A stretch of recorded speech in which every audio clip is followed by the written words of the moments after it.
అనేక రకాలుగా ఈరోజు వ్యక్తిగతమైనటువంటి ఆరోపణలతో ఆయన విమర్శిస్తా ఉన్నాడు. ముఖ్యంగా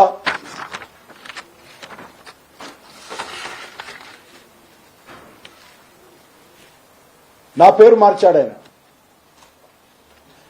నా పేరు మా తల్లిగారు పెట్టారు, మా తండ్రి గారు పెట్టారు. నీకు మార్చే అధికారం లేదు.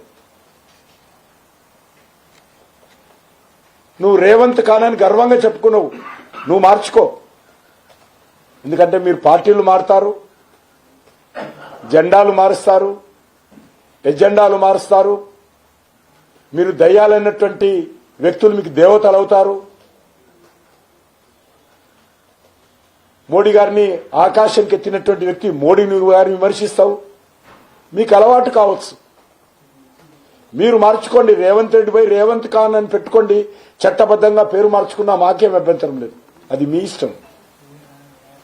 మీరు కావాలంటే మతం మార్చుకున్నా కూడా మాకు అభ్యంతరం లేదు. కానీ మా తల్లిగారు పెట్టినటువంటి పేరు, మా తండ్రి పెట్టినటువంటి పేరు, మా ఇంటి పేరు మార్చేటువంటి అధికారం నీకు లేదు. నేను ఎప్పుడు కూడా వ్యక్తిగతంగా వారిని మాట్లాడను. కానీ ఈరోజు నా మీద వ్యక్తిగతంగా ముఖ్యమంత్రి గారు పదే పదే దాడులు చేస్తున్నాడు. కాంగ్రెస్ పార్టీ కార్యకర్తలు చెప్తున్నాడు ఈయన పేరు మార్చి మాట్లాడాలని. ఇంత దిగజారుడు రాజకీయాలు. వీళ్ళకు మజ్లిస్ పార్టీ, ఓవైసీ వీళ్ళకి అన్ని రకాలుగా కలిసి వస్తుంది అంటున్నారు. ఎస్, మీరు మజ్లిస్ పార్టీతో కలిసి కాపురం చేసినన్ని రోజులు ఆ కాపురంలో నిప్పులు పోసే పని చేస్తాం మేము. మీరు పచ్చి మతోన్మాద పార్టీ, పచ్చి రాజకీయ రజాకర్లతో కలిసి తిరుగుతున్నన్ని రోజులు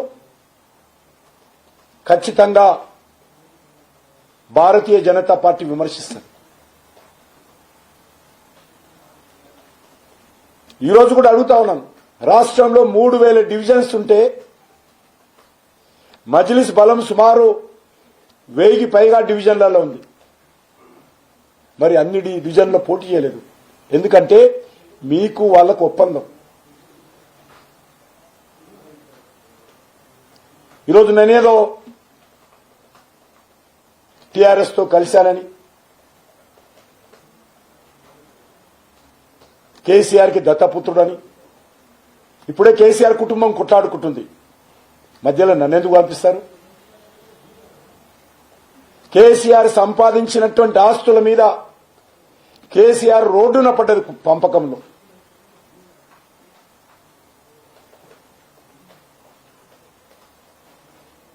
నేనెవరికి దత్తపుత్రుడు కాదు.